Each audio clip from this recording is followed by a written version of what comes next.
Hey guys, welcome back to Be Rich. Before we get into the video, I wanted to bring to your notice that my uncles Vinod Srinivasan, Anand Srinivasan and I have rolled out our Substack, which is basically a blog / newsletter where we're going to post our original research onto it. And we've analyzed macroeconomic trends. And a lot of you know my uncle Anand Srinivasan and I regularly write for The Hindu, and these articles are also going to be made available for you in the Substack. The link is moatinvesting.substack.com. You'll find it in the description and in the video right now. We hope you go check it out. We've put a lot of time and effort into it. And please give us comments and feedback on what you read. Thank you. Hey guys, welcome back to Be Rich. Thank you for your support on the past two videos I had done on my own. But I'm lucky to have my uncle back into the studio today. We hope you had a good time wherever you had gone. And let's go back into business. And today we're going to be talking about Jason Zweig's article in the Wall Street Journal. We will link the article down in the description below. If you do have some time, please go check it out. It's worth a read. So Jason Zweig is the person who wrote the commentary on the chapters in the latest version of The Intelligent Investor. So if you flip through The Intelligent Investor and you go from, let's say, the simplest chapter being chapter 1, and you flip past chapter 1, before chapter 2, there will be this page which says commentary on chapter 1. This is written by Jason Zweig, and he's an excellent commentator and he is an excellent investor as well. And we have a lot to learn from him. So let's look at what Jason Zweig has had to say in this article. So the article is titled How to Stay Sane When the Market is Panicking. So this is something which is very important as a skill which all investors must develop, because if you let yourself get caught in panic, you may end up missing opportunities, or worse yet, you may end up losing money, which none of us want to be doing. Because the first rule of investing, as Warren Buffett always says, is not to lose money. And rule number 2 is don't forget rule number 1. So this is the most important thing when it comes to investing. So first of all, why do people panic when, let's say, the market is panicking? So this is something to do with psychology, and it's known as herd mentality. So we as humans are expected, or rather even built, if you can use that word, built to take in emotions from everyone else. And we end up taking in these emotions and we end up feeling what the herd feels. This helps us because we're able to connect on a deeper level with those around us. But when it comes to investing, it makes for poor decision making. So let's say everyone is euphoric and everyone's happy during a celebration. Let's say Diwali. It's a all pan-India recognized celebration. All of us love this festival when it comes around. We're happy to split sweets and go around making merry. However, during this time, it makes sense to see what everyone else is feeling and taking in those emotions. But when it comes to investing, this is flipped. So suppose the market is in a bull run and everyone is enjoying and everyone goes on these finance news channels and says, this is the next target for Nifty 50. We're going to break this resistance. We're going to break the upper band, upper circuit. We feel sort of jubilant where we think that, look, the market is doing well. It seems unlikely that it's not going to do well. And those who are out of the market are people who are too scared and don't understand what risk is. And they don't understand that you have to take some risk to make some money. And all these thoughts end up coming about. And we think the market can never go down. And over the past 17 years, at least in the US markets, because this channel tries to cover a global perspective, in the US markets, we saw that over the past 17 years, the kind of volatility we saw in the US markets past 2 weeks, we have not seen in 17 years. This is the kind of volatility the one-day volatility, which is going down 3% and then bouncing back up another 6%. This is the kind of stuff we usually have not seen much in the S&P 500 for the last 17 years. The last time we saw such volatility was probably during the great financial crisis. And after that, it's been a rare occurrence to sort of see something like this play out. So when this happened, it's almost like when it's like a rubber band which keeps getting stretched, keeps getting stretched, keeps getting stretched. And at some point, the rubber band hits back, and when it hits the one who's still holding on, it's going to hit and it's going to hurt. So this is basically what Jason Zweig said happened in the market. He said that there are 3 main reasons which all these market pundits have come up with. One, they're saying that earnings had run amok. Earning expectations had run amok with AI companies. And two, he's saying that maybe people thought that the Federal Reserve had missed the bus on trying to tame a recession. And three, the carry trade, which we have talked about extensively on this channel, is unwinding, and this could be a possible reason. And Jason Zweig says the human mind is very adept at coming up with stories to justify reality. And he quotes Mark Twain. And for those of you at home who aren't familiar with Mark Twain, he's an American author, a classic author, who's considered one of the best literary writers in the 20th century. And this is an individual who has said that fiction makes more sense than reality. Reality is more absurd than fiction because fiction has to make sense. Your mind is trained to argue logically. But reality, there is no such mind which is creating reality. Reality just exists. There is no need for reality to bend to the rules which you put up into reality. So what do you have to say about this first part which Jason Zweig talks about and human nature? Well, there's two things human beings have, which is part of evolution, which is part of us. And it's deep down in our base nature. One is herd mentality. Herd mentality is very important, even seen in animals nowadays. You see it in deers. As soon as a predator looks like it's around the corner, they react and they all bolt. Birds do it, all animals, mammals do it, and fish do it. So human beings also have this innate thing. When we think there's danger, we like to follow the herd because we have a feeling that at least collectively we have a better chance for surviving. That is why we do things in herds. So it is a very hard thing to shake off, to be contrarian when it comes to this, because it's a base nature for us to react. Two, which is also another very basic human thing, it's because of our cognitive ability, is pattern creation. Yeah, pattern recognition. Yeah. So we are able to see patterns in everything. That's why as a child you can see a cloud and see a rabbit, or you look at anything random and you can see someone's face in it.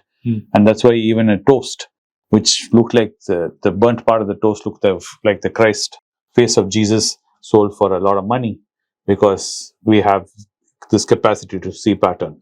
But both these things, though, are very fascinating and help us to evolve and create science, which we follow nowadays. But they're also our Achilles heel, because pattern recognition doesn't mean it's causation, nor does it mean it is any use in predictability. Because we use pattern recognition in science to create predictable statements, saying we see an apple fall, we see this pattern repeatedly happening, so we think, okay, gravity does work all the time. Doesn't have to work. There may come a situation in the future where we do not know and gravity suddenly stops working the way we're thinking it's working.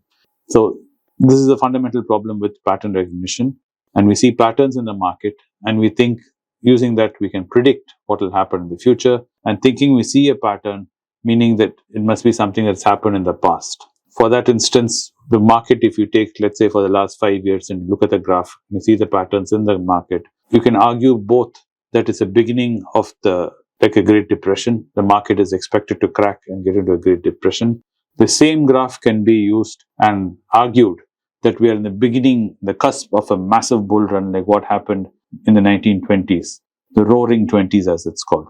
So that same pattern which you see in the graph can be argued either way. So you can argue, depending in your perspective and what you're conditioned to believe as the truth, you can take a fact like that and convert it into a truth which you see, and you can honestly argue this. And that's the problem. And that is the fundamental thing Jason is talking about in this article. And I think Sashwath can give us some ways to combat this. Yeah. So first of all, so there are two types of thinking, two systems of thinking, like Daniel Kahneman says, and Daniel Kahneman and Amos Tversky say in their Thinking Fast and Slow. They say that system one is one that is intuitive. It's like a firefighter who goes into a burning building, even though he doesn't consciously know the roof is going to fall down. Something where after years of training, his subconscious knows that this situation seems dangerous, I need to exit right now. And the firefighter successfully escapes the burning room. So similarly, system two is almost like a mathematician who's doing mathematics, or an accountant doing mathematics. You have to manually sit and do the calculation. And your system two thinking is one which does this calculation. So right now, if I were to ask you again who the president of India is, you'd be able to give me an answer immediately. However, if I were to ask you what is 200 plus 344, you might have to take a minute to do the calculation. So this is the point which you have to understand before realizing that when it comes to market crashes or market panics, The system one thinking is the one which is in the driver's seat. And you have to forcibly use your system two to kick system one out of the driver's seat and sit down with system two and really think about whether the response which the market has given to a certain scenario, is it justified? If it's justified, how much further should it go, and what should be your decision making during this process? And let's look at what happened in the past 2 weeks. Why did the market go down? Yes, you have these three reasons, but also the Japanese market went down by 12%, 13%. Companies in Japan, their earning power went down by 1/8. I find it hard to believe that in a matter of a day, without any significant shift in macroeconomic policy, that suddenly Japanese companies' earnings power went down so low. And I also find it hard to believe that suddenly companies in the S&P 500 and investors in the S&P 500 suddenly woke up one fine morning, saw what was happening in Japan and said, hey, I think maybe we are wrong about our estimates too. And the important thing which you have to note is that even if they did think that, is it justified, or were they wrong before and the market is coming back to where it should be, or were they right before and the market went away in a direction which it should not be going into? So the reason why this panic made a lot of sense to certain people was because a lot of us were feeling that yes, the market feels a little overheated. It is quite expensive compared to where it has been historically. And if the market were to correct today, I would not bat an eyelid, because like Robert Armstrong said in the Unhedged newsletter in the Financial Times, he said an overvalued market when an economy is slowing down needs no reason to correct, and an undervalued market when an economy is growing very fast needs no reason to skyrocket. So in that one angle, you have to keep this in mind, that whatever the market is doing, you have to keep track of your fundamentals and figure out whether a particular stock in the market which you're tracking, is it worth buying after the panic? If the market goes down, it's definitely a sign that you should buy. And I saw a lot of comments in the MoneyPechu video which I had made with my other uncle. Someone had commented saying, I don't remember the name now. He said, or he or they said, who is waiting for a bear market? Please leave a like. So that made me feel positive, and it gave me hope, because a lot of our followers are people who do watch our videos and really resonate with what we're saying, because they're sitting and waiting for a bear market. And this is something investors generally don't do. So, and that comment had about 100, 150 likes. So it was very promising to see that all of you do have a sense of intuition where you realize when the market is panicking, it's the time when you are making money. So if you keep this principle in mind and you realize that there's no proper justification to why something is happening when it need not happen, then you have a good shot at making some money when the market is overreacting or underreacting to something as well. So if you feel that the market is overreacting to something, by taking in a position, then you may be setting yourself up to make some money when the market sobers up and realizes that, hey, I might have overreacted, like how our markets did. So that's what I'd say to that end. Yeah. And for those of you who feel that this will never happen, it is not a long time back, if you really look at it, where the market undervalued all stocks in the market. It has happened in the US, where companies were selling below their working capital. And that's a phenomenally beautiful evaluation to be at. Imagine buying General Electric or Ford Motors or any of these blue chip companies of those days at prices below their working capital. So it does happen when markets suddenly withdraw and people withdraw from the market, and prices of companies will be there for the taking. Anything you want up and down, it can happen. It doesn't happen often, but it can happen. When will it happen? I cannot predict. Why will it happen also? We cannot say. But it does happen. And when it happens, we hope you have the mettle to go and pick it up. Yeah, because what happens at that time is, like what Jason said, we believe in herd mentality. So if we see prices of all companies across the board, Tatas and everything becoming very cheap suddenly, then we suddenly feel we're missing something, and maybe the market is right and we should probably stay out of it. It takes enormous amount of mental fortitude to fight that and say, no, I should be investing now. When everybody was selling Indian hotels, when the horrid attacks happened in Bombay, it took a lot of mental fortitude for me and my brother to say, yes, we support Tatas and we'll continue buying when the market is selling them, because of our deep relationship with the brand, thanks to my father. So there is reasons to think before buying. There are reasons to think before selling. and not to follow the herd all the time. Yes, it does help to follow the herd, but not when it comes to investing.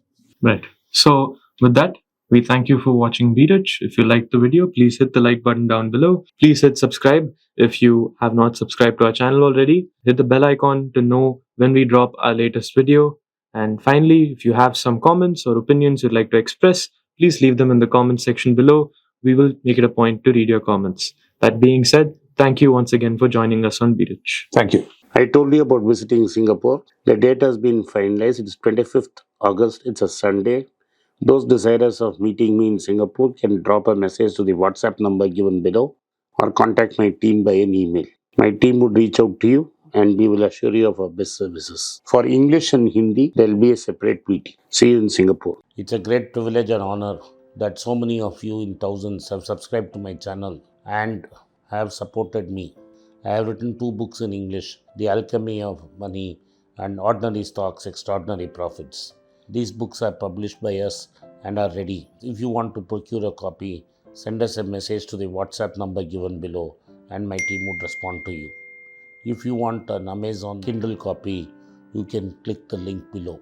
Finally, those who wish to consult with me can send a mail to berichenglish@gmail.com. Once again, I thank you for your support. If you like this video, press the subscribe button of my channel, hit the like button and turn on the bell notification.